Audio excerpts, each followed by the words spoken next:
All right, notice of the time and place of these committee meetings was publicized by notifying the area news media, by updating the OPPD website, and by emailing such notice to each of the district's directors on February 15th, 2021.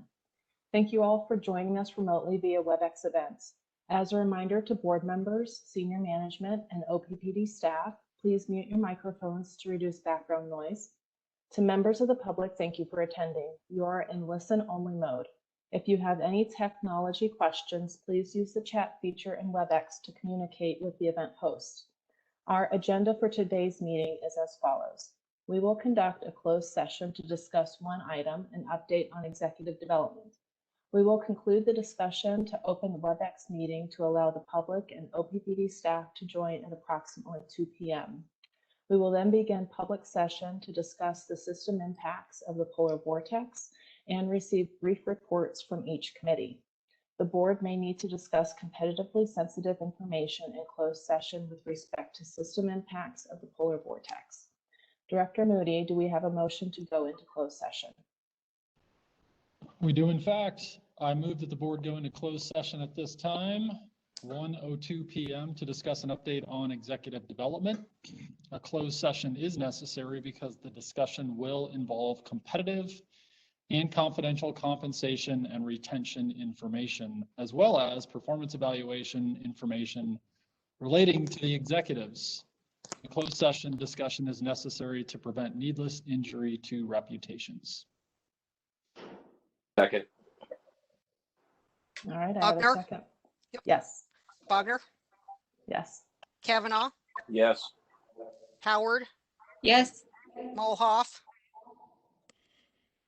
Yes. Moody, Yes. Spurgeon, Yes. Williams, Yes. Yoder. Yes. Motion carried.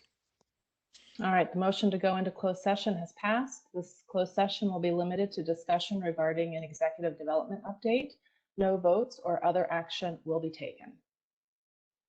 Okay, so at this time, our WebEx event host going. Do I have a motion to reconvene in open session? This is Director Moody, so moved. And a second. Thank you. Mo? Bogner, Yes. Kavanaugh, Yes. Howard, Yes. Mulhoff, Yes. Moody, Yes. Spurgeon, Yes. Williams, Yes. Yoder. Yes. Motion carried.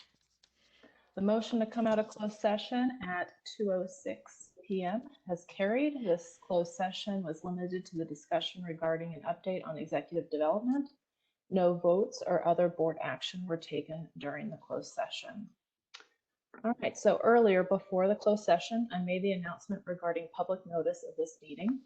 As a reminder to board members, senior management, and OPPD staff, please mute your microphones to reduce background noise.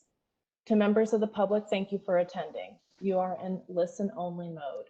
If you have any technology questions, please use the chat feature in WebEx to communicate with the event host. Per board's guidelines for public participation, we do not take public comment during the all-committee meeting. We will take public comments at the board meeting later this afternoon. Joining me today via WebEx are my fellow board members, Mike Kavanaugh, Sarah Howard, Janice Mulhoff, Craig Moody, Mary Spurgeon, Eric Williams, and Rick Yoder. We also have President and CEO Tim Burke, our General Counsel Steve Bruckner with the Fraser Stryker Law Firm, members of our senior management team, and OPPD staff. Additionally, we currently have about 74 attendees, some of which I know are OPPD employees, so I'm not sure of the total public numbers.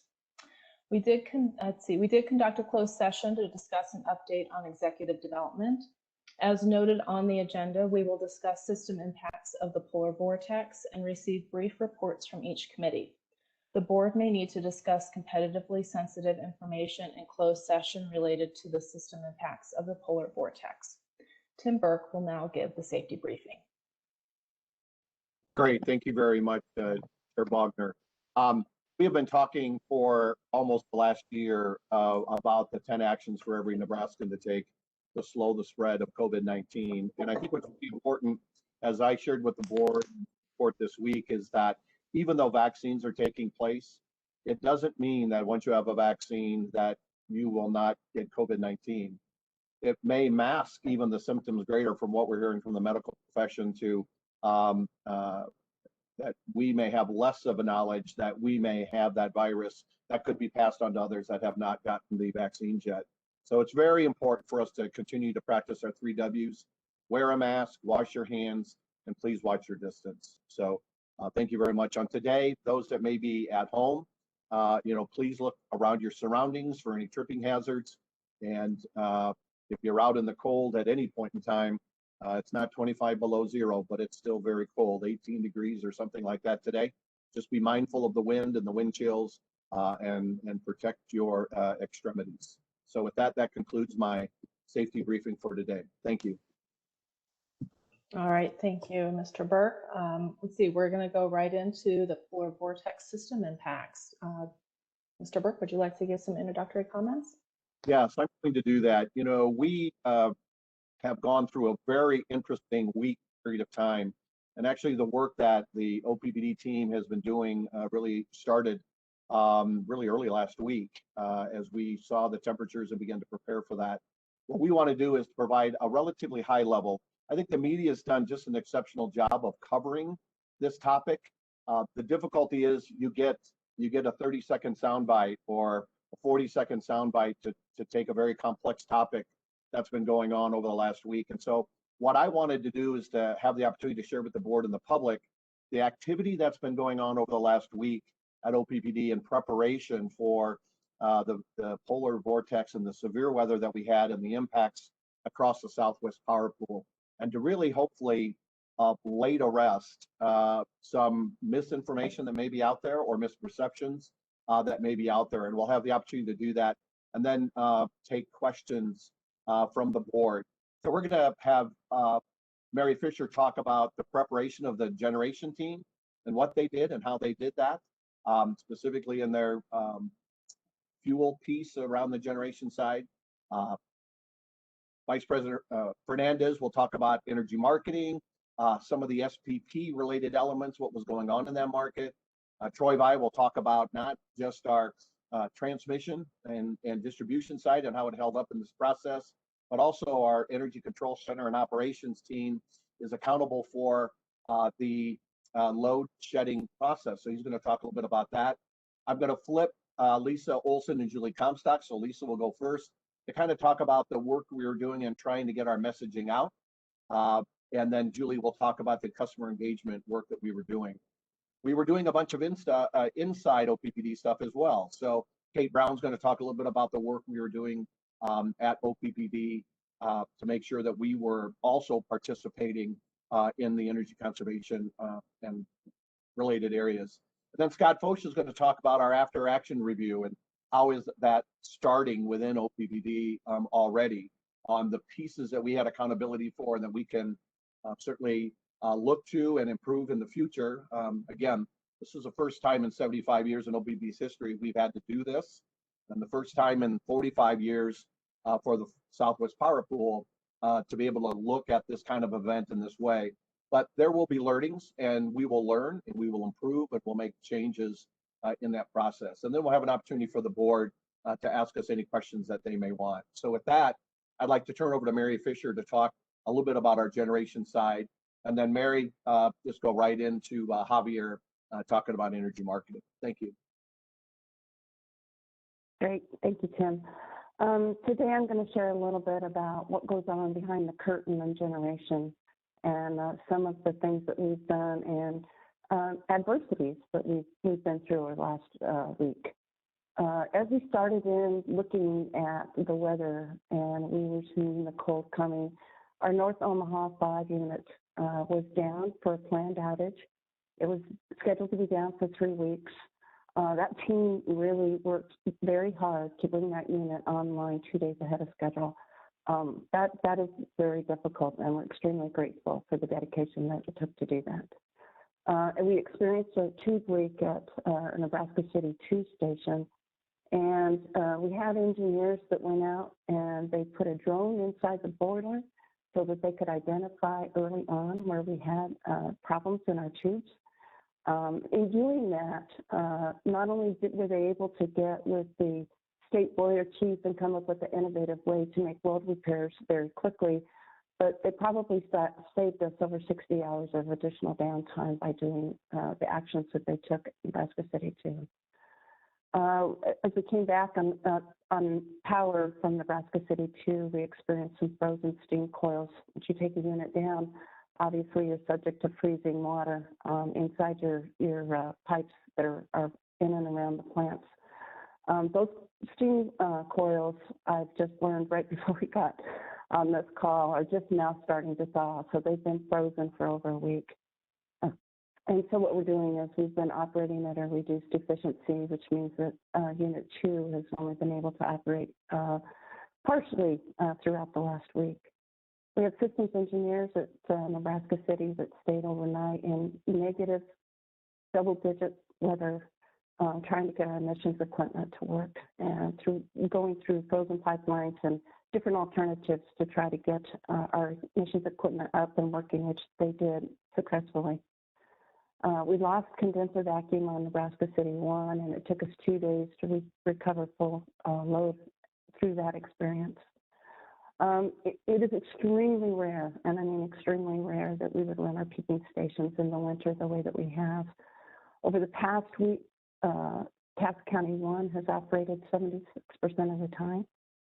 Cass County 2 has operated 76% of the time. Excuse me, Cass County 1 has operated 86% of the time, Cass County 2, 76%, Jones Street 1, 49%, Jones Street 2, 46%. That takes a lot of effort in the winter to do that.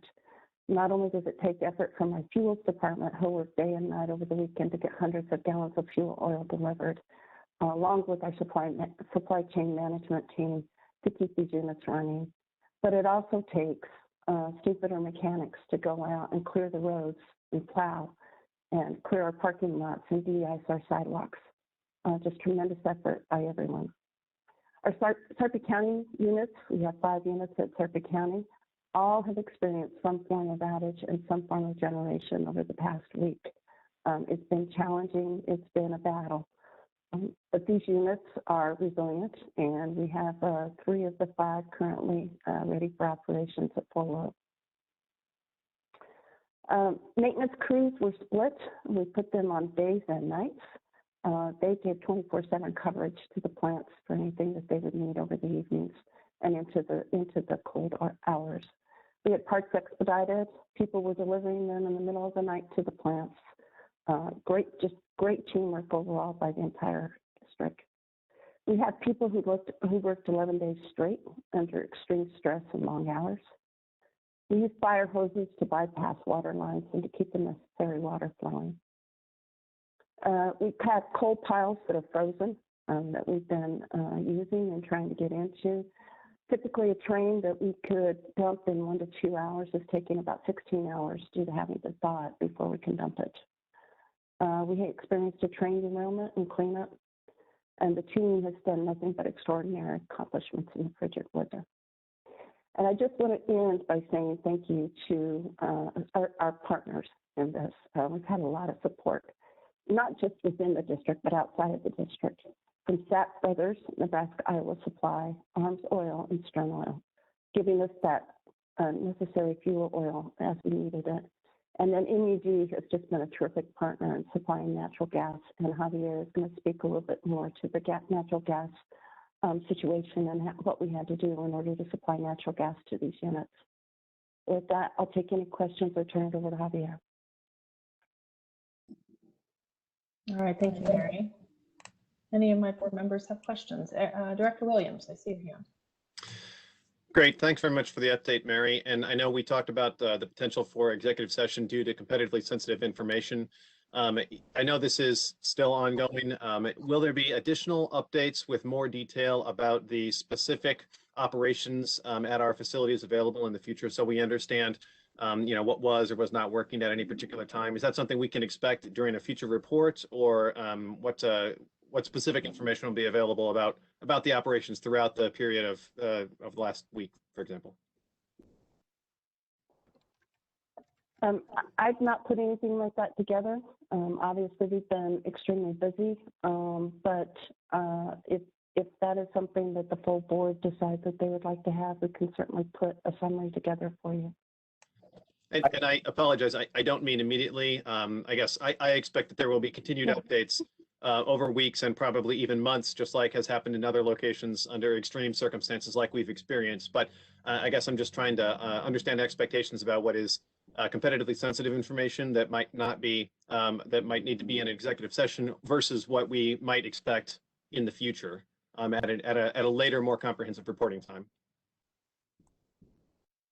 Okay, and like I said, we can put together, we're perfectly capable and are willing to put together a overall summary of the generation fleet and its resiliency during this outage, during this time. I guess what would be, at least in my mind, what would be executive session would be pricing that we had for fuel, oil, et cetera. As these are competitive people, they're competitors of each other in the fuel oil industry. And so we can certainly provide you with an update as necessary on the generation fleet and how it's been operated over the last week to 10 days. Thank you. Yeah, Thank Director you, Mayor. Williams, we'll take that for all these items that we're going to talk about and begin to, again, we're early in this process, and so not all the information has completely been collected. We'll certainly have that opportunity to do that deeper briefing to the board. And my intent is, as Mr. Foch gets to the after action review, is to really do that in a public forum and setting at one of our board committees to share it publicly on the learnings that we had regarding the last week. So thank you very much for that. Javier?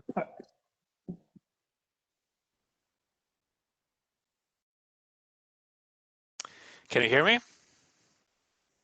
Okay. Well, it's been a week. Very proud. I'll start by saying how proud I am, and I think this is echoing Mary's comments. We wouldn't be able to even have this meeting today were it not for the amazing work of the women and men at Oppd.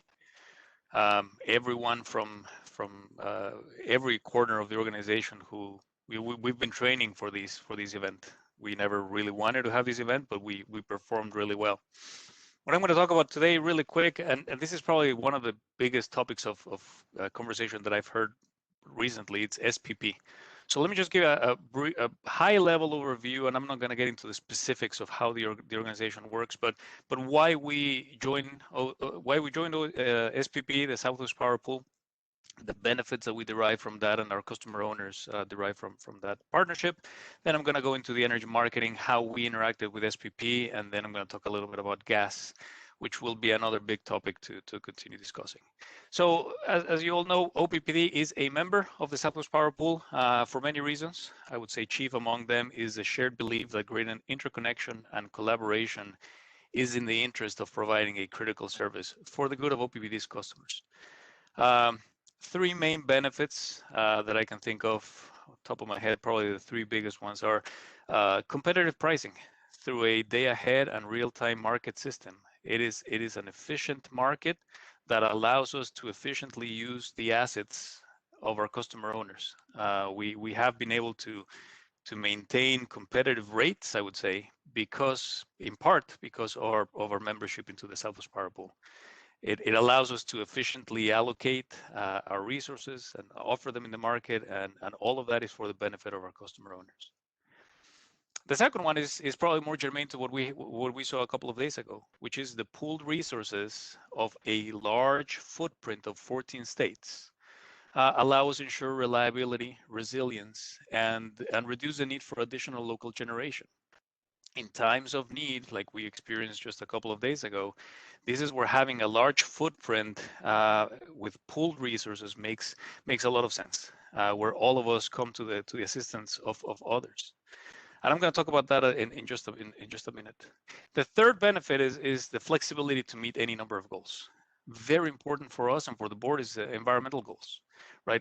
As we transition, as we continue to take into account new technologies that come to play, being it renewables or long-term energy storage or traditional generation, the way in which we integrate all of these new resources and we continue to improve upon the resources we have, it's made available because we can rely on a much larger footprint where we can make this transformation economic, efficient, and reliable.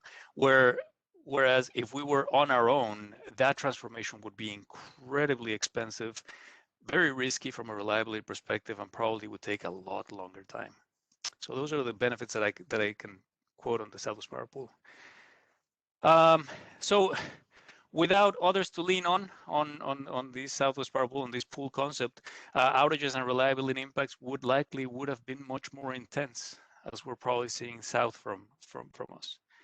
For example, I'm going to draw on an example that happened 18 years ago now, the Northeast blackout of 2003 that cost 50 million people to lose power for 48 hours. This is multi-states blackout, 50 million people, 48 hours, definitely not a situation that we ever want to be in. What the pool concept, what all of these utilities working together allowed us to do was avoid an event like that. I understand it's not ideal, it's never convenient to have power come off for an hour, especially when you have minus 24-degree temperatures outside. But again, that was a necessary measure, and I'm sure Troy is going to talk about this in more detail, a necessary measure we had to take in order for us to prevent a much larger event like the one that happened in 2003 in the Northeast. It is the other piece that I want to talk about is it is extremely difficult and expensive to operate a utility virtually as an island. And that is why utilities have chosen to connect their systems through regional transmission organizations like SPP to help support each other in times of need and to make us all more resilient, reliable, affordable, and environmentally sensitive, which is germane to the mission of OPPD. Let me talk now a little bit about how we interact with SPP and how we have interacted with SPP in the past few days. SPP has very, very well-defined processes and procedures that we follow, where we have to submit the status of our generation fleet. We submit competitive pricing information to SPP a day ahead, and SPP looks at all of these bids from all of the participants, and they figure out, okay, which units we want to run the following days. The following day, and which units we don't want to run the following day because of economics, reliability. In this exercise, SPP takes into account not only economics, but they take into account reliability. They need to know where the generation is coming from and how we're going to connect that generation. So the size of the transmission line, the capacity of the transmission line is important here. So location is important for this allocation. We've been doing this for many years, since 2013-14, when SPP became the balancing authority for the region, and we've been doing this very effectively. We continue to learn as we go, and the organization and OPPD, we have learned and we have become better stewards of our customer assets because we have been participating in that market. About a week ago, around February 9th or 10th, this is when we started getting very cold temperatures. We continue to talk to SPP as we always do on an ongoing basis, and we started planning ahead. Okay, so what type of generation do we have available on any given day? How are we going to submit it, and how are we going to meet our load? Something that was really interesting is that SPP and us and other utilities, we're forecasting into the future how much generation we think we're going to have available, not only the next day, but in the next 4, 5, 6, or in this case, 7 days ahead. I can tell you that from SPP's perspective, and this is all available data, SPP was looking at having significantly higher numbers of megawatts available from gas generation. Right? The gas generation fleet was healthy, and it continued to be healthy for the most part throughout the event. They also forecasted to have healthy coal generation. Wind. So let's talk about wind for a little bit, because I've read a lot of comments on social media and the controversy around wind. Wind was expected to come in, and wind came in as expected, right? We know, and SPP knows, and we have a lot of data. We know when the wind most likely blows, and so we knew that out of all the capacity of wind integration we have in the system, we know that this past week was not necessarily one of the windiest weeks. We were not expecting a lot of wind generation. Neither was SPP. However, we did have wind. Wind generation came in, I would say, pretty strong and pretty close to what was expected. It was lower than what it usually is in the windy season of March, April, May, but it was in line with what was expected to happen in the winter months. So what happened was, we had a plan. All of this generation was planned and was forecasted, and then the temperature started to drop, and they started to drop dramatically, and the forecast for the temperature started to drop, and the footprint of that effect of low temperatures started to expand. So as days went by, we started seeing a lot cooler temperatures and a lot larger footprint. At that point, then the availability of natural gas became a little bit of a concern, because you have a lot of residences who are using natural gas for heating purposes, and they were going to need a lot more to heat their homes. At the same time, you had the increased use of electricity. We call that load.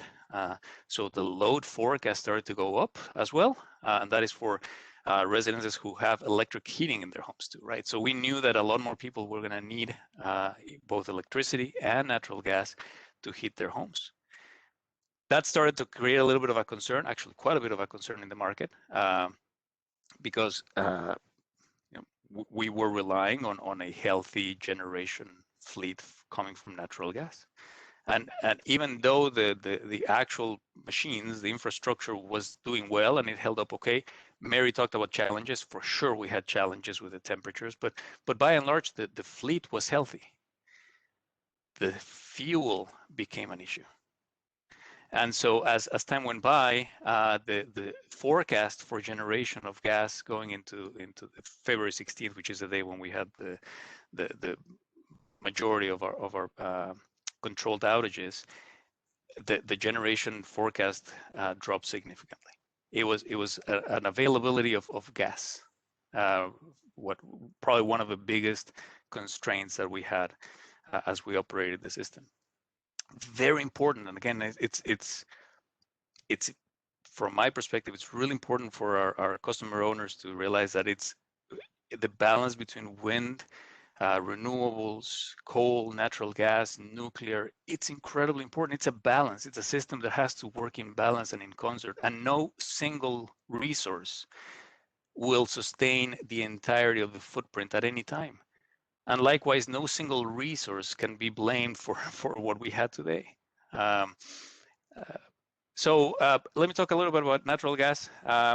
When we get our units called by SPP, or as we're planning to get our units submitted into the SPP bid, and then when they call upon us, we have to make sure that we have enough fuel to run those units, especially these in natural gas, in the natural gas arena.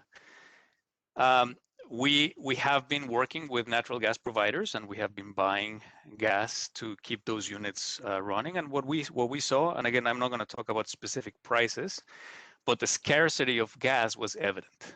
The price of natural gas started to rise, and even as it was rising, then the other question was, we don't even know if we can find it.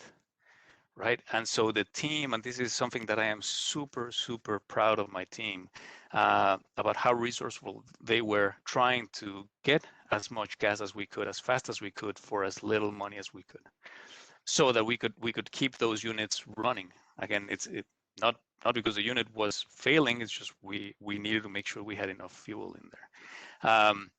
I'm probably running out of time here, but That was a central part of our operation, something that we kept our eye on all the time. When gas became available, what strategies we had to make sure that we had enough fuel available to run our generation on behalf of our customer owners. It was complicated. It was not easy. I can tell you it was probably one of the, if not the hardest weeks of my professional life. It has been tough. And I'm very, very proud of what the team did. Because again, we can have this meeting today. We have heating at homes. We have lighting at homes in the Omaha area because of what I would call heroic efforts of my team and everybody else in SPP. Happy to take any questions later on. Hopefully this gives you a good overview of from the market perspective. Over. All right, thank you, Javier. I just wanted to just really quick for the public, the board has a bunch of questions. We're going to hold all of those questions until we get down with the after action review by Scott Foish. And so on to the next one, if Troy would like to begin talking about energy delivery. Yeah, I don't know how I top Javier's report out. It was pretty in depth, but I think what I want to start off is, this polar vortex impacted locations from North Dakota all the way down to Mexico. And just to let that sink in again, that's pretty amazing to see such a large area of the United States impacted in the way this impacted us all.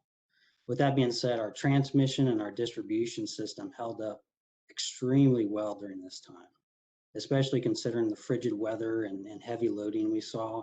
So it just kind of goes to show that the investments that we're making in our system are really working to make sure it continues to be solid, even during events such as these. Our employees started planning for extreme cold weather last week, as Javier mentioned. Just fantastic coordination across the entire business here at OPPD. Even for instance, our manager of transmission operations, Doug Peterchuk, started having discussions with corporate comm last week to kind of walk through what a curtailment might look like if we got to that space. Even though I will say I don't know that we ever thought we'd actually get there. I think this was a bit of a surprise for folks, but we plan for contingencies like that, and it's a good thing we did in this particular case. We scheduled additional staff in our energy control center, and also made sure we had emergency breaker crews ready to react.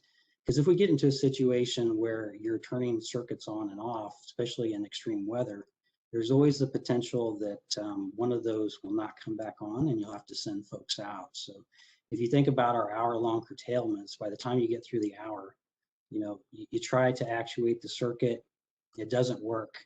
You have to get somebody on site to troubleshoot and to figure out what's going on. And for the most part, they did that within about an hour period. So, most customers, even the ones that had issue, and there were only 2 circuits where we had this kind of issue out of, I think that the 80 that was curtailed, ended up having closer to a 2-hour outage. So pretty amazing job restoring the equipment in such a short period of time. I'm very happy with the performance of that group as they went through that process. We also had individuals working through the weekend planning for this, and a few of them even slept on some very uncomfortable cots in their offices. We had some pretty dynamic situations going on where individuals stuck around to make sure that they were there to help out, as requirements came to be.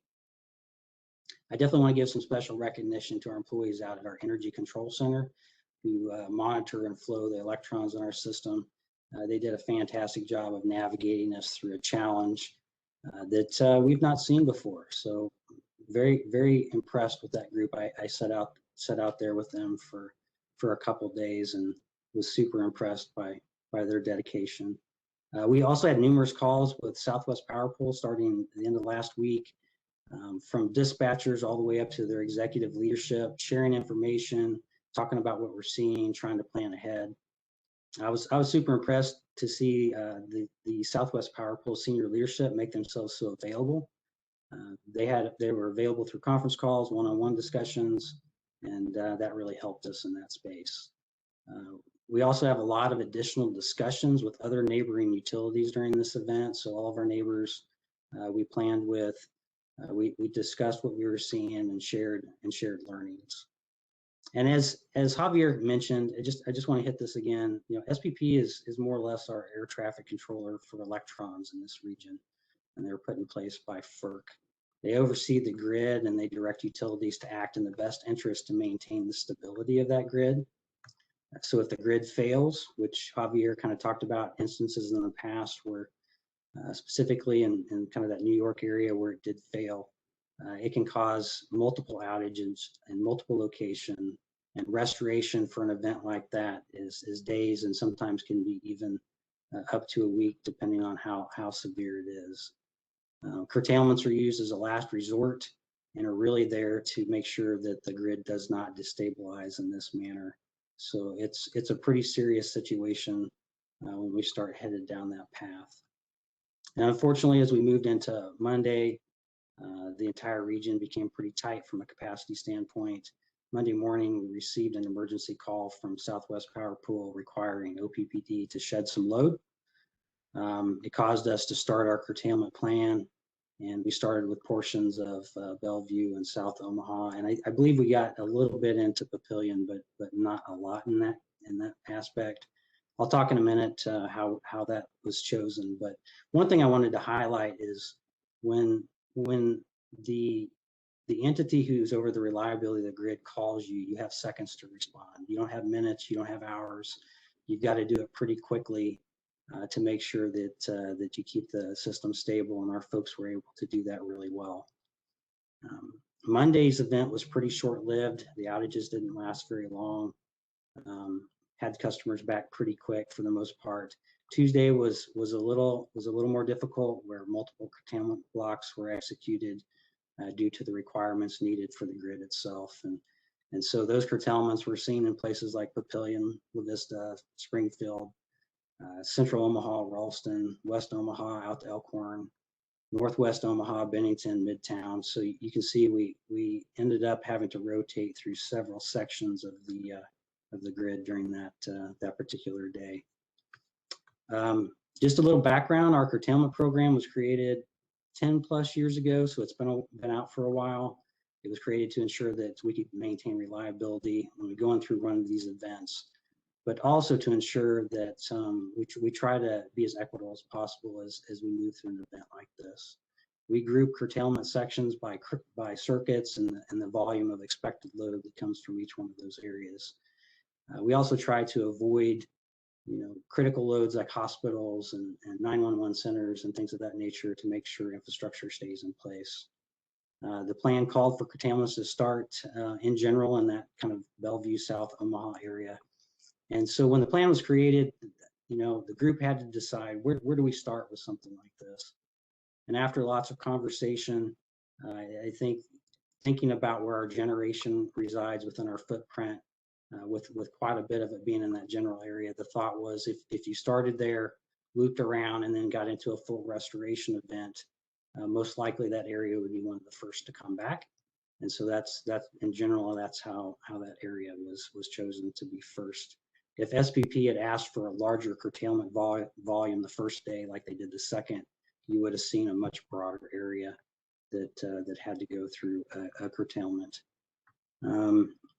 Overall, as big of a deal as this was, the outages observed by customers were shorter than we'd see in kind of a normal storm event, an hour or two versus multiple hours. For a procedure that we've never battle tested, because we've never had to go through this before, the curtailment process seemed to work pretty good. Our folks were trained to execute it properly, and they did a fine job of doing that. Though, as was mentioned, there'll be some lessons learned that come from this. So if we ever have to go through it again, which I hope we don't, but if we do, we'll have a lot of learnings to make it even better going forward. I will say again, the team really came together, and I'm super proud of the folks that put in the many hours during this event to make sure that it ran as smoothly as it possibly could. And that's all I have. Thanks, Troy. we'll move to Lisa Olson, talk a little bit about some of our external communications. So Great. Thank you for that. And just quickly, you heard from Mary Fisher, our Vice President of Energy Production and Decommissioning, Javier Fernandez, our VP and Chief Financial Officer, and then of course, Troy Vi, who is our Vice President of Energy Delivery. So I'm quickly just going to go over the macro communication because I'm Vice President Lisa Olson of Public Affairs. So with that, our internal team, man, it was real-time information, but that doesn't mean that we weren't preparing for this because we prepare for storms all the time. I just want to share with you that there's a stat that states a customer on average thinks about their utility less than 10 minutes per year. I think that was on steroids this last particular few days, but while that was an unfortunate situation, we look at this as an opportunity to communicate just how complicated this business is and how we really are thinking and working hard for our customers. So my recap is going to be about the overall macro communication and outreach strategy, and then Julie's going to get into the micro and then specifics of our customer efforts in there. And I'm telling you, we were all joined at the hip with this. Usually we're in a war room together, but we were doing it virtually together. So the communication principles which guide our efforts are timeliness, accuracy, helpfulness, and empathy.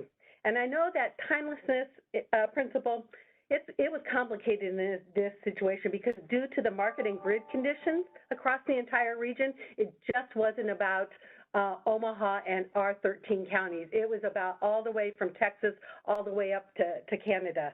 So this truly was real time.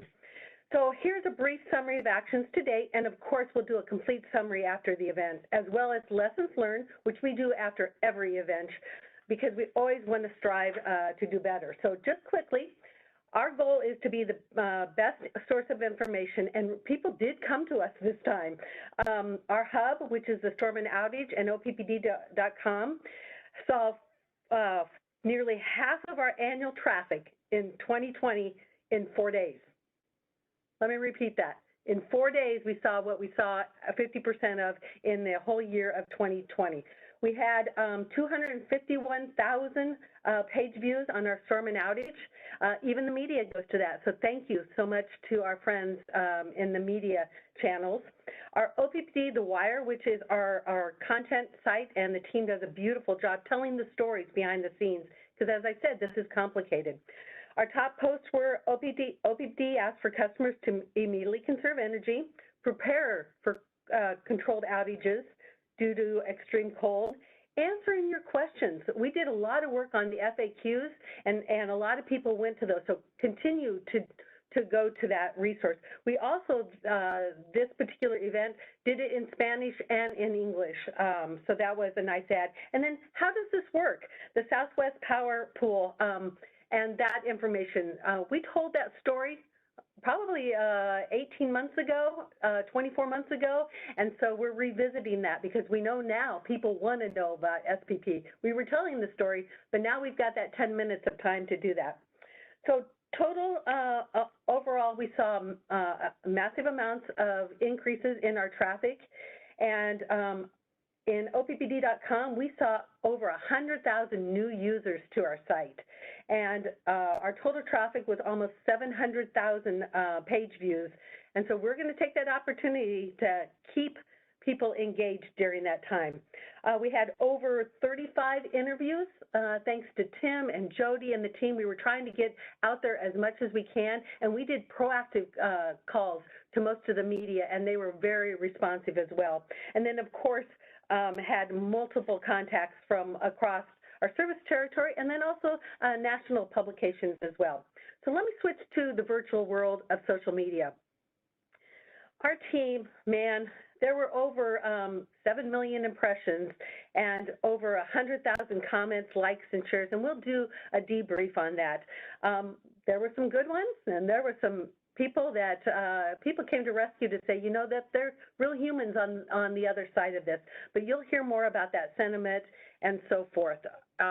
Want to talk just quickly about people were appreciative of our efforts. Let me just say thank you for that constant communication and tips to conserve as well. You did a great job keeping us posted and working towards a resolution.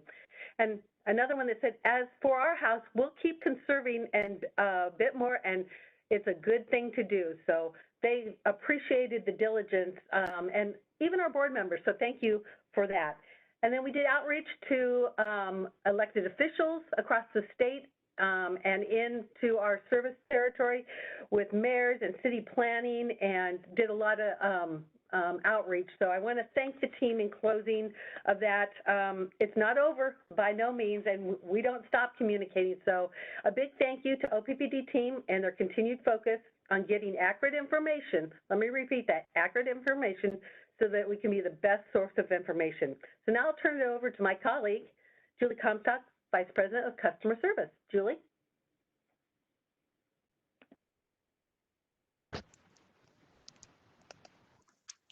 Good afternoon, everyone. Well, thank you for this opportunity to share a little bit about how things went over the last couple days. And I too want to express the appreciation to the broader OPPD team and how they've responded. It makes the life of our customer service folks much easier when we have strong collaboration and communications. And I would say it's better than it's ever been. And during this totally unexpected event that, you know, we started working on really on last Friday. So just to give you some perspective, you know, Javier talked about what his team was doing last week as they were monitoring and SPP was projecting. On Friday, they contacted our senior account executives who work with our commercial and industrial customers, and to make sure that, you know, if we had some agreements that were available for those customers to do some curtailments. And so typically we have about 36 customers that we do have agreements with. When we have situations that require, you know, these emergency operations on the grid, have not had that type of an event, certainly haven't had that type of event in the winter time in this same magnitude. And so typically when they're getting called upon is in the heat of the summer when we're hitting our peak summertime loads. So we are very fortunate and thankful for these commercial and industrial customers who are willing to alter their operations, perhaps shutting down production lines within their own facilities, or adding or bringing on their generation. And, you know, adding into, you know, coming on with their generation at their sites is no easy task. It's disruptive to their operations, and we certainly understand that. And it takes a lot of communications and collaboration, coordination between our account executive team, between our energy delivery folks, as well as the folks in the operations at our customer centers, our customer locations. And so they just did a fabulous job. We were able to get 126 megawatts of capacity at different times through the event. We started on, the team I think I mentioned, started on Friday contacting those customers. We had curtailments as early as Saturday morning, about 10 megawatts on Saturday, and curtailments went through Wednesday morning at 11 a.m. So, you know, ideally, in an ideal world, that would have been enough to help out with the situation. But as it transpired, you know, in the broader region, that wasn't able to help the situation. And so, as Lisa mentioned, we had worked on starting on Friday as well with what were the types of scenarios that could play out, what were the types of messages that we needed to have available. We know our customers appreciate as much information as we can give them, and wanted to make sure that we had the information out there. The challenge in this situation is, you know, not knowing if we were going to end up having to go into the load situation that we were forced into on Monday and Tuesday morning. So the team worked to develop these messages. We started with an email message out to our customers that we have email addresses And then, that went alongside Lisa's team doing the communications on the website and through the media, just to let our customers know that this emergency situation was upon us and asking them to conserve energy where they could. And then on Monday morning, of course, we had a load shed event. And at that point, we enacted our calls, our automated calls out to those customers that were impacted. We unfortunately didn't get those calls out until after the event had taken place, but it was during the event we were able to tell the customer what was happening and that they would be interrupted for about an hour. And so that's one of the key pieces of information that we know our customers want to know is like, how long is this going to last? And that first day was maybe a little bit rougher than the second day. Tuesday, there was a lot more information out there. I think there was awareness from our customers about what was going on throughout the region.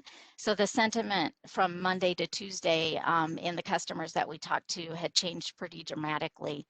Tuesday, again, we had to initiate these calls starting at about 7 o'clock on Tuesday morning.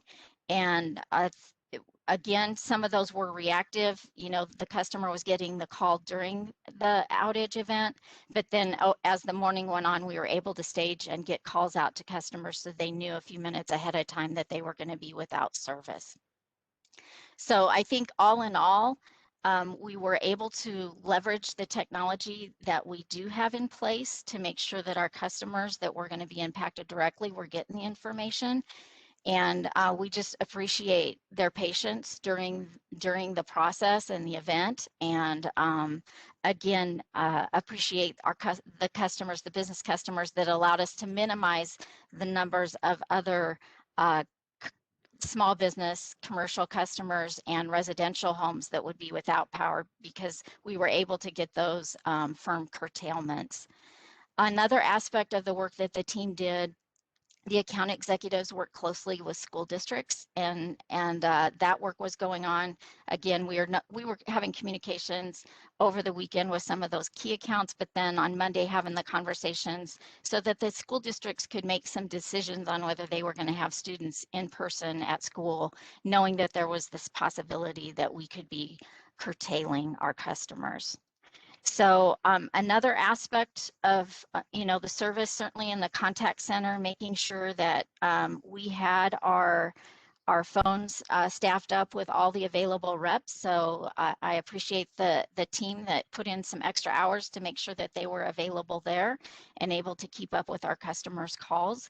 They did a fantastic job. And just really appreciate all of the collaboration, as I mentioned, throughout the district. I think, I've been involved in outage events over the years, and it just really helped in this scenario. I know to have a time frame to be able to tell our customers. I know it was painful for customers to have their service interrupted. It always is, but it definitely helped, and we were able to shift from it being a 2-hour outage down to it just being a 1-hour outage. And I think once they understood that it was helping to avoid a longer, many-hour, potentially day outage across the service territory, our customers were far more understanding, and I just can't express enough our appreciation for them being patient as we worked through this. Thank you. Great, thanks, Julie. I'll have Kate Brown just get a little update on the stuff that we were doing internally. Kate, why don't you go ahead and introduce yourself and give a little update, and then Scott, you do the same on our after action review. Good afternoon. This is Kate Brown. I'm the CIO and Vice President of Building Services. So yeah, I'll walk you through just a few actions we took internally in regards to the situation that's been described. So as this was unfolding, we started to look at our facilities and what could we do to reduce our usage within them from either a heating or a lighting perspective or other aspects of it. So we decided that we could make some changes in the unoccupied areas of our facilities. So we have areas, because we have remote workers, we have areas that are unoccupied, and we determined that we could safely set those areas to 55 degrees and that it would not negatively impact anything. Or if we found that there were machinery or systems that couldn't function in that state, we didn't take it as low. We then determined that in those areas that are occupied, that we would take the temperature setting down to 67 degrees in those areas. We also send alerts to employees to make sure Sunday evening was the time frame that they would be able to bring sweaters or scarves because the environment had changed. And so we made those changes. We also then determined what lighting could we reduce or turn off in some of these areas. So we either did manual or automatic shutoffs of those lights to conserve power from that perspective. And I really want to give a big thank to corporate communications, because as they were communicating real time to customers and everything that Lisa Olson just described, they were also helping us internally communicate to our employees so we could keep them informed of what was happening and why we were doing the things that we were doing inside of our buildings. So those are the things that we took on in those environments, and we are still in that state today. And we're talking about what does that go forward plan look like for the buildings in regards to what I just described. Additionally, we were asking employees to reduce their consumption as well, just in general. We also got with our incident commanders. So these are the folks from our business continuity team, and they're really the folks who've been on the front line of the pandemic work that we've been doing. But we got them together and gave them an update and made sure that they understood where things were at and what that looked like. Should we need to call on them, if the situation were to change, we would be able to quickly ramp them up as well. Additionally, in situations like this, oftentimes when an environment or an organization looks distracted by what's going on, this is when people that want to take advantage of an organization can rise up. You can think about that from a security perspective. So we brought folks together to have conversations and walk through scenarios from that perspective and to raise antennas across the environment, across the organization from that perspective. So we were being protective of the environment because of the critical nature of the work and everything that was going on. Additionally, we also ramped up how we were monitoring systems. So oppd.com, as Lisa described, there's a lot of traffic there. Raising the monitoring of that so that if something were to transpire, we could quickly respond. And that would be true of other critical technology systems that I think Julie touched on a little bit there as well. So those are some of the things that we brought to the table to try to ensure that employees could do what they needed to do to service the customers that we have just by maintaining our environment for them. And I just want to say that the amazing collaboration across the district to do all this was just phenomenal, and I can't thank everyone enough. With that, I'll hand it over to Scott. Thank you.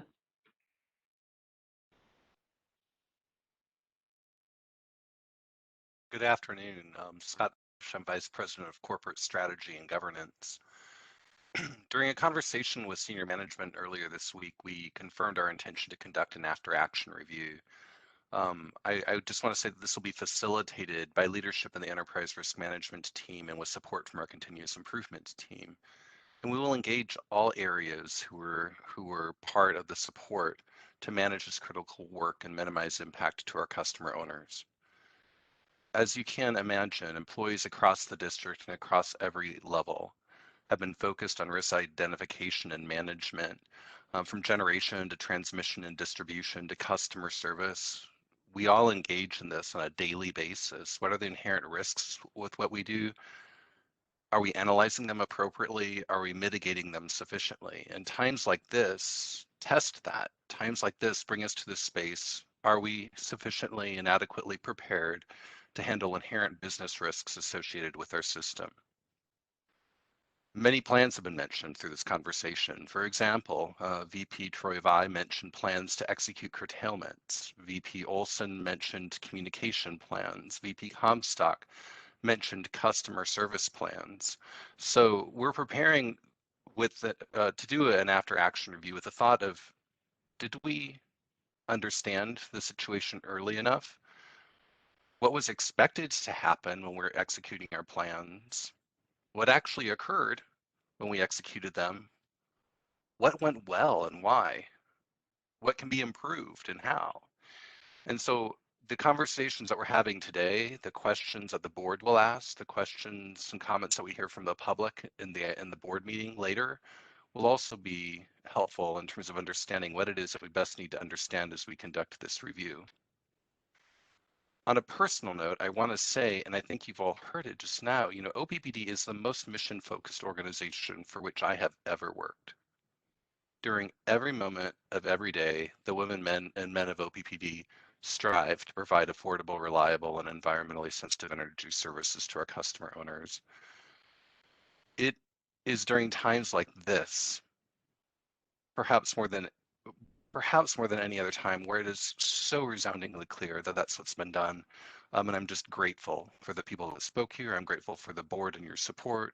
And I'm grateful for the 1,800 plus employees of OPPD who have really helped us get to this space. Thanks, and over.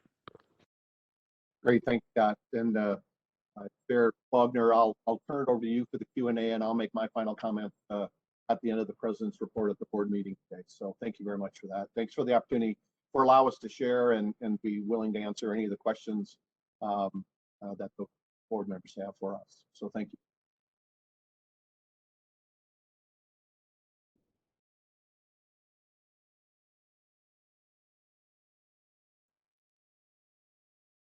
Okay, I couldn't get unmuted for a second. Sorry about that. I thought you left us. Panic. Panic.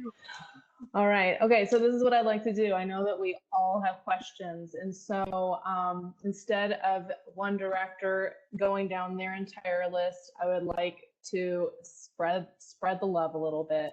So I'll just go around the horn and we'll just keep going around that until we have all our questions answered. Just a quick time check. We're at 3:03 p.m. We would like to adjourn this meeting at 3:45 to give us a little bit of a breather between now and our board meeting at 4 o'clock. And we still do have standing committee reports that we need to do, which I'm just going to set aside about 15 minutes for that. So we have about 25 minutes for the question and answer for now, and I'm sure that there'll be more questions asked later by the public. So I am just going to start at the bottom of the list with Director Yoder. You have an opportunity to ask one question.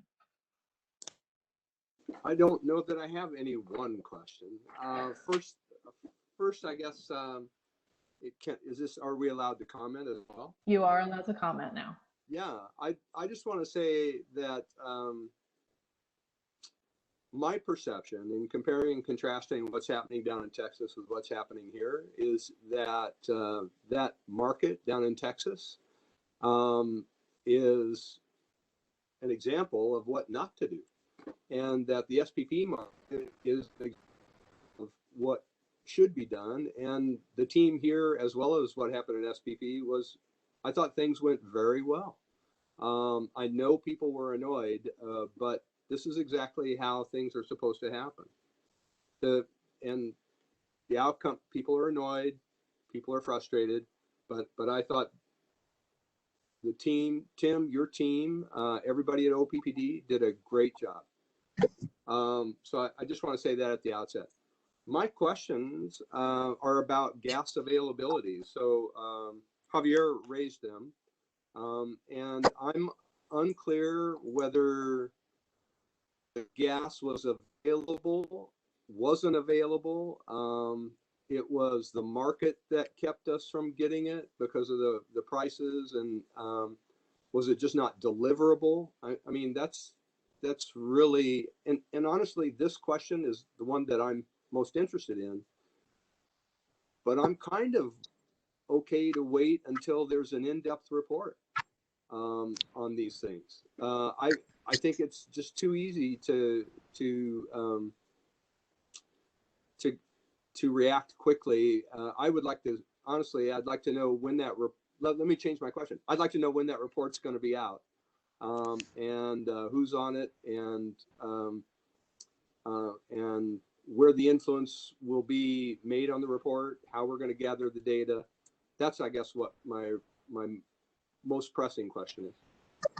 Let me go ahead and take that, Director. Thank you very much for that. And so Scott Boat from our senior team, and also for our enterprise risk, our continuous improvement and governance side, will lead it from a senior management perspective, and we'll engage the organization and any outside folks that and experts that we believe we need to do a thorough review in what we're doing. I don't have a date. We're on the we're on just the end of the activity, significant activity this week. We do want to get quickly into that review, and we've kind of started conceptually the scoping of what that would look like. I would just give us 30, 60 days to work our way through that, and maybe by the March board meeting give a clearer date and when that will be available and when we'll be able to show it to the board at an open board committee meeting and talk about our findings and the outcomes of those. So if you would give us a little grace on that, we've had a lot of folks working a lot of hours, and we'll give them some time to rest up because we still have 24/7 operations going on. But we will do this review, and we'll make sure it's incredibly thorough.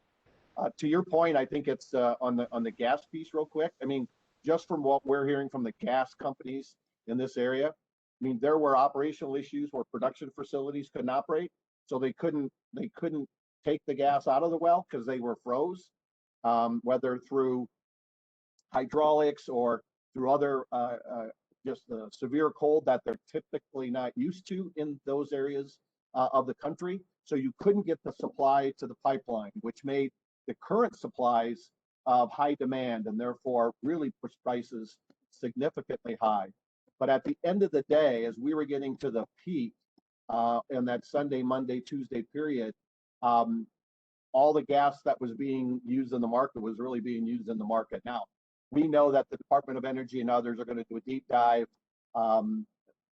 not just on the supply side, the regulatory side, the price gouging side, because when the prices go up, we have independent producers in SPP that if the market price doesn't match what they can generate it for, they may not do that.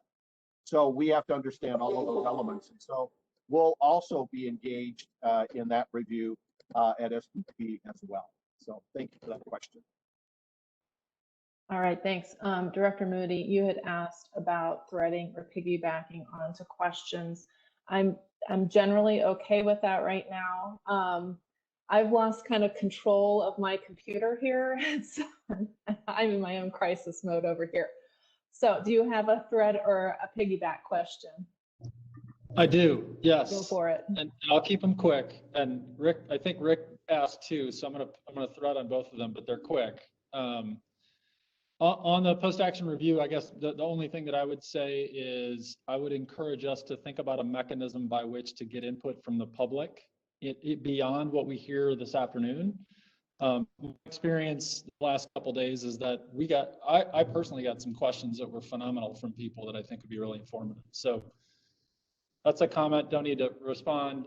The natural gas question, then, this is maybe my question. And this is not hindsight looking, and so I don't want to send us off on a tangent, but I can't help but draw the conclusion that we're planning 2 new natural gas plants and wonder how this might inform some of the decisions we're making about how those will be fueled and this potential risk. Yeah, Mary, would you mind addressing the current Turtle Creek and Standing Bear Lake dual fuel capabilities, and maybe even talk about some of the work we may be doing on our Cass County with in the future dual fuel with those facilities as well, even though those operated on natural gas even today. So go ahead, Mary. Yeah, the way that we operate our plants, as I talked about earlier, is we do have dual fuel at all of our facilities, including Cass County, which has 2 pipelines that come in, 2 gas pipelines, and that's the dual fuel there. But we do keep fuel tanks at those locations should we run into any issues. And I will say that just surprisingly, I was surprised at how much gas we were able to get. There was a priority that was given to us. And so as our customers think about this and as the board thinks about this, it's really critical for us to ensure that we have that dual fuel capability at each one of our plants, and we will do that at our new stations as well. And if I may, just to confirm Mary's statement, can you hear me? I'm going to stop my video because my connection is a little bad. To confirm Mary's statement, we were able to procure. We got all the gas that we intended for. It was not easy. It was not fast. It was not through the regular normal processes in the market. It took a lot of relationships and calling and priority, as Mary said. But we got all the gas that we intended for. So just to confirm that was the case. One other comment, since I'm already talking here, and maybe to Director Yoder and Director Moody's question. Something that was really interesting that happened in the market is SPP has a process by which they commit units a day ahead. That's the normal operation. They tell us the day before which units they need the following day, and they've been doing this for years. That's exactly how it's worked. Now, their practices and procedures do allow them to commit units multi-day. To my knowledge and to my team's knowledge, they've never done that. They've never exercised that until earlier this week. And earlier this week, they started committing units 2, 3, and 4 days ahead. That was one of the reasons that the team immediately reacted to that, and it provided the right incentives for utilities to go out and procure gas not only for the following day, but for the following 4 days. If you recall, also Monday was a holiday, and so gas typically doesn't trade on that holiday. So it made us go out 4 days and have commitments of units out 4 days. So this is happening all across the SPP footprint, and so it started providing those signals for utilities to secure that gas. And again, we were able to, through those price signals, through those signals from SPP on the EEA1 and eventually how they moved on to EEA3. We were able to react a little bit better from that fuel procurement perspective and really get all the gas that we needed. I hope that helps. All right, thanks, Javier. Okay, Director Williams, it's your turn. Great. I'm going to go back to Javier. You mentioned earlier SPP and some of the costs associated with not being a member. As Lisa said, people think about their utility 10 minutes per year. I wonder how many people prior to Sunday had ever heard of SPP. So if you can provide a little bit of additional information about why specifically being a member of a larger RTO, if you want to hit that acronym as well, why that is beneficial to us. And do you have an analogy that would help us understand what it means as far as the capacity that we might have or the capacity that we might either buy or sell to other places and the benefits we get from SPP specifically? Because I've seen a lot of comments that are kind of circling around the issue, but from people who might not be as familiar with why that is so beneficial to us. Certainly, Director Williams. There are many benefits. Some are easier than others to quantify, but I'll start probably with the easiest one, and that is from a market perspective on dispatching our units.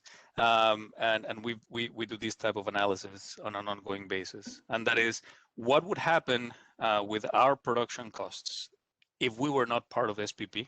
Would we have to the type of dispatching of our units that we would have to do were we not part of SPP versus the actual dispatching of our units that happens when we are part of SPP.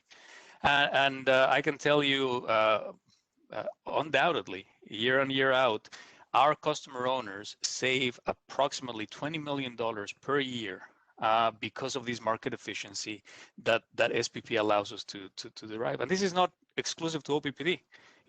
Those benefits are similar than for other utilities. That's why we all agree to be part of that. So that is probably the easiest one. Our customer owners, from that perspective, are better off to the tune of about $20 million per year because of this efficiency in the market. Now, let me tell you about this another one that it's a little harder to assess, and that is the need for us to build additional generation, additional redundant capacity. Right now, because we belong in this larger pool, there is a requirement from the Southwest Power Pool that we should have about 12%, not about, exactly, no less than 12% less of our load excess of generation to our load. So that has allowed us to really deploy our resources and our assets in a more efficient way. If we were not part of this pool, very likely we would have to have a much larger margin because we don't have others to rely on, right? So if one of our units fail, we would have to have 2 or 3 units behind that unit for us to keep balancing our footprint. Those costs are harder to determine because there are a lot of what ifs, but I can tell you that building additional generation, additional capacity is not cheap, and so it has allowed us to use our assets and our customer owners' resources in a much more efficient manner than if we were not part of SPP. I hope this helps. Yes, thanks very much. Absolutely. Okay, Director Spurgeon, do you have any questions? I don't have questions. I'll just add the comment. This report has helped me to appreciate and learn about the stress that was placed upon the infrastructure by these extreme temperatures. Here we are in Nebraska. We know about harsh winters. We prepare for that, unlike people in South Texas. But the temperatures were so extreme that even when our fleet was in good shape when it started, it really stressed it. So I extend my appreciation to everybody who kept things working and did all the workarounds, and really appreciate all of the communication outreach with Public Affairs Department. Your putting frequently asked questions on the website was a splendid idea. I was able to share some of these things with people I communicated with personally, and I think being able to do that just spread out a lot of reassurance. So I'm just a super job to all involved. Thank you. All right, Director Moody, you already asked your question, so I'm going to pass over you for now. Director Mulhoff. Amanda, I don't have any additional questions. I just want to, actually Rick and Eric asked questions I was concerned about, and I actually asked my questions in the middle of the emergency and got them answered very promptly. So thank you. Okay, is there anything from those questions that you think the public would appreciate right now? No, I think everything that I asked, in the middle of it was answered through the information that was presented today, and just am very appreciative of all the OPPD employees and the men and the women and men who work there. Thank you. All right, very good. All right, Director Howard, do you have any questions or comments? I'll start with a comment. I just want to say that I'm very pleased and proud that I got to join a board of an organization that handled the crisis the way that it did. I was really impressed by everyone at OPPD, the way that they handled communications with the board, with my constituents, with any questions that I sent their way, and with other elected officials. It was really impressive how everything was handled. I know this was discussed before, but I want to highlight it again. There have been a lot of questions about how the controlled outages impacted certain areas of our city and what that rollout looked like. And so I was hoping that somebody just sort of do a little bit of a brief deep dive into how the areas were chosen for the controlled outages and what direction they went in, who they impacted. I know they impacted me. I know they impacted Director Moody, so they weren't playing favorites. We know that. But maybe just giving us a little bit of an idea about the mindset behind where those controlled outages occurred in our city and in our area. That would be very helpful. Hey, Troy, I'm going to give the first shot at this, and I'll let you fill in the color commentary on it. But I think one of the things that really was concerning to us when on some of the social media, there was a concern about our focus around where we start on the load shedding initiative was based on racial or low income or certain parts of the city. And it really is based on operational needs and requirements. And as Troy talked earlier in his presentation, the tie of our Sarpy County substation has some really uniqueness to it in what it does and who it serves.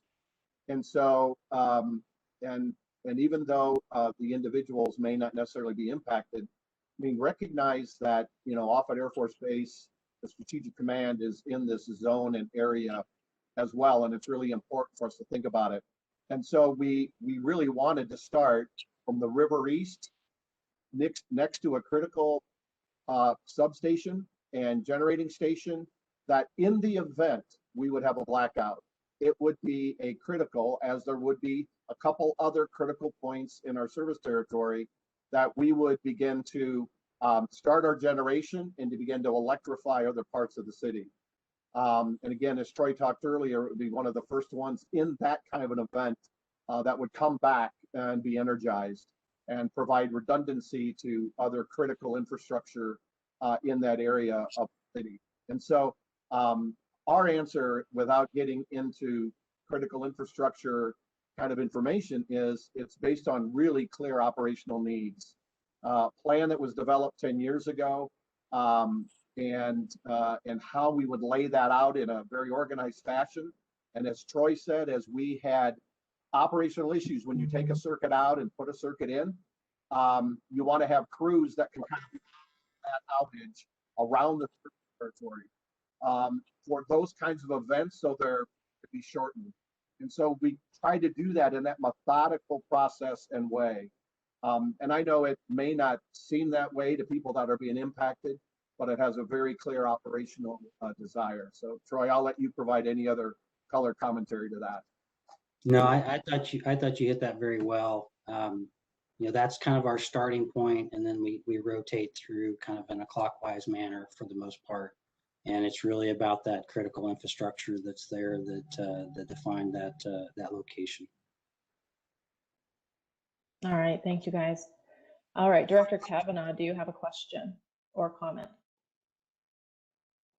Yes, I have one question. Based upon what I've read in the media, NPPD was not called upon to curtail. And if that's the case, I was kind of curious as to why we were and they weren't called upon. Yeah, thank you. I got an email from somebody last night with that same thing. All of the utilities within the Southwest Power Pool were required to curtail customers within their service territory. It's part of the requirement of the membership. It's part of the requirement in the federal rules and regulations abound by the Department of Energy, the Federal Energy Regulatory Commission, the North American Electric Reliability Council.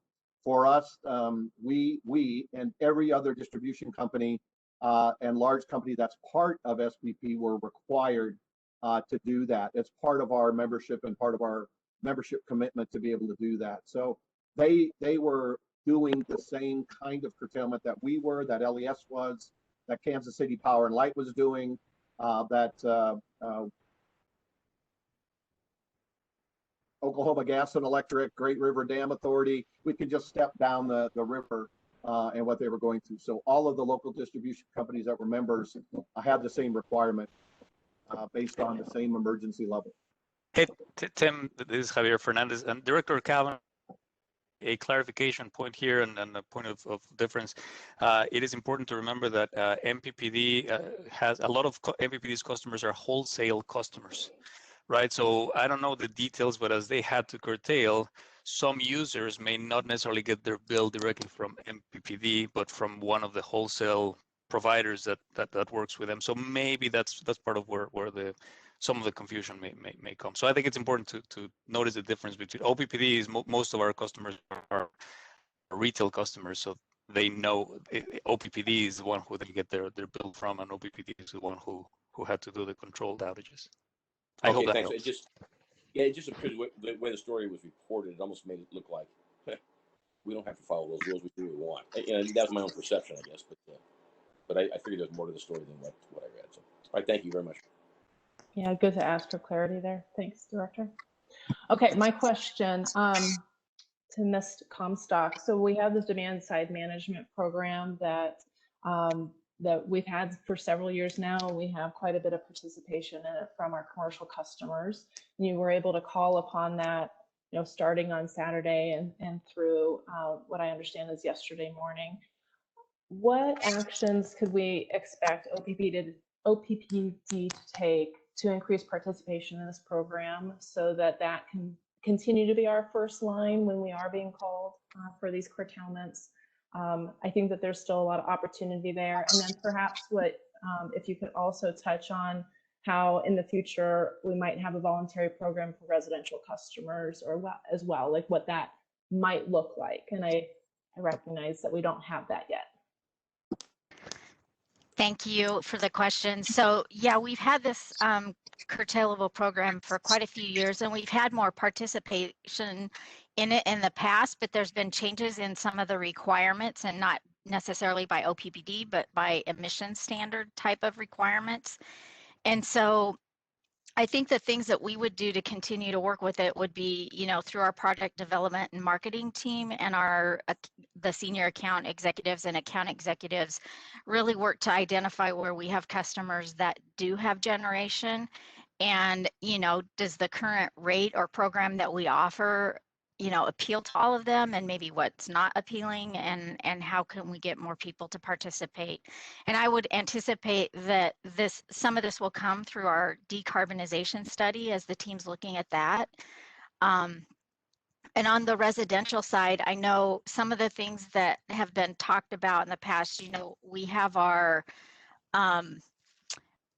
thermostat, we have our air conditioning load control programs that we offer as demand response opportunities. And so with some changes that we made last year, we had to implement a distributed energy resource management system. That's what controls the thermostats. That's the system that we use to communicate with our customers' thermostats to curtail their usage during high heat days, right, where our system's overloaded and we need to reduce air conditioning consumption. So there is the opportunity with those thermostats to work with others, you know, whether it's for their gas or for the electricity.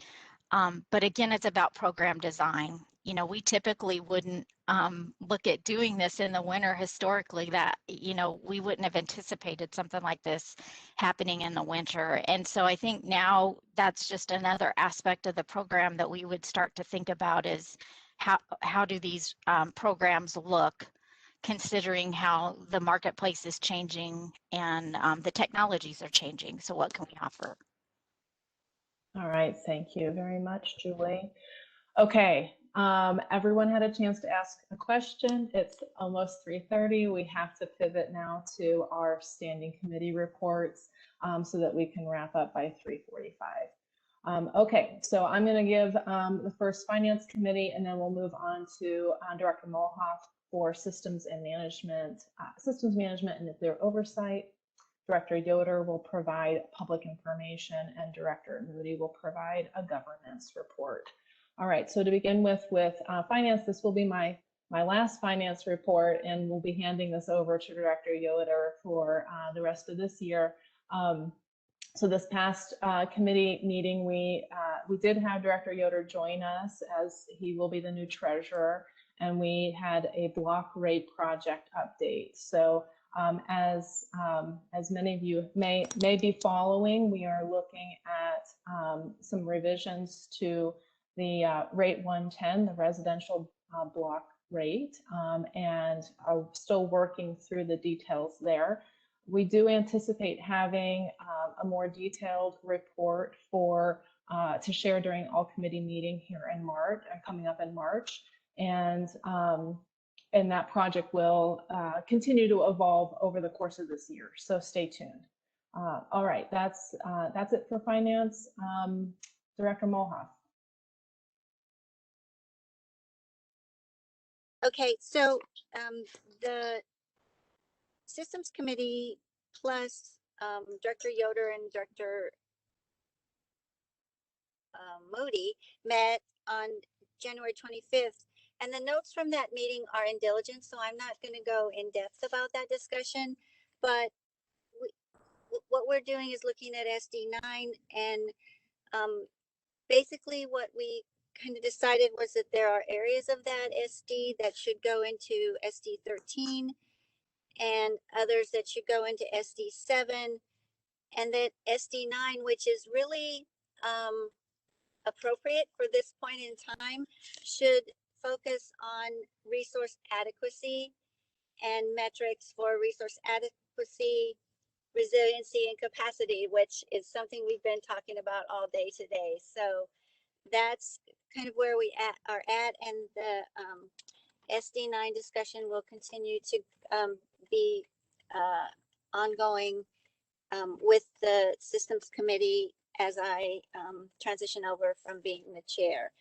The other thing we talked about at the systems meeting on the 3rd was procurement of the transmission and substation resources for interconnection. And I don't know if Troy is going to address that today, but we discussed that, and that will be up for a vote tomorrow. You mean later today? Today. Okay. Later today, yes. All right. That's very good. Director Yoder. The Public Information Committee on February 9th, there we go. Thank you very much. There was an extensive legislative and regulatory update available to us. Because there's so much information and so much happening, I want to thank Lisa and her team for providing all the information to us. In order to manage the time, I asked members of the PI committee to ask about specific legislation. That opportunity still exists for all board members. I've been happy that Lisa and her team have been so attentive to providing us with information. There's a great matrix on what is happening and what OPPD's positions are for board members to review. If you have interest in particular legislation, I encourage you to reach out to Lisa. Customer trends update was cut fairly short because there wasn't a dramatic change in the status by counts of customers who are in arrears or over the past month. And again, that information is available in Diligent, and I believe it was sent out to the board members as well individually. VP Komtak is, I'm sure, happy to spend time with you if you want more information on that. I would expect to see those updates continue after I move on as treasurer to the finance committee.